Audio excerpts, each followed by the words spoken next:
Okay, now papunta na tayo sa Liho Hotel. Dito kami nag-book ng stay namin throughout the 5-day trip in Taiwan. So dito kayo mag-check-in sa first floor. But may mga elevators sila pataas sa mga rooms natin. Or sa mga rooms yun.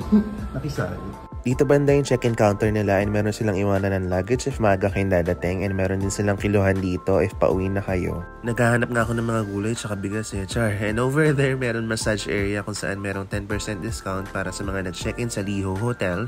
And over there naman yung elevator na pangalawa. Ilang over there yun? Char.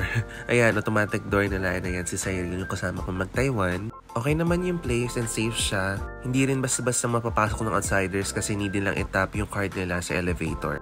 Overall, okay naman siya. And yung place, medyo sketchy lang siyang tignan sa una pero do not judge kasi kapagpasok mo, okay naman siya.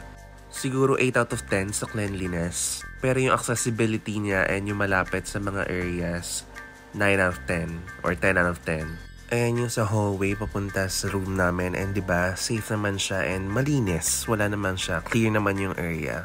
By the way, we booked this for 8,100 pesos for 5 days na. So parang 800 per day lang kami per head since dalawa kami dito. And ito na yung room namin. Twin bed yung kinuha namin.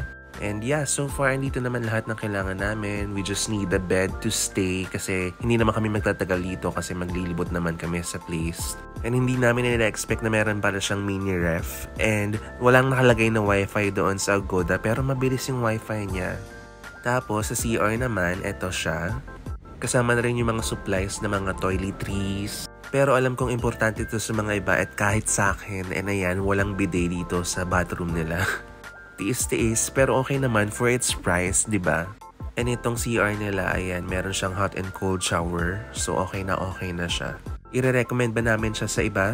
Yes, most especially sa mga vegetarian na traveler kagaya namin. And yung need lang talaga na matutulugan after the tours. Meron din palang bintana dito pero hindi makikita kasi nagre-reflect yung sa loob. Meron din pala silang complimentary waters everyday and nililinis na yung room by request. So, ayun lang. Follow for more travel tips and recommendations. Bye!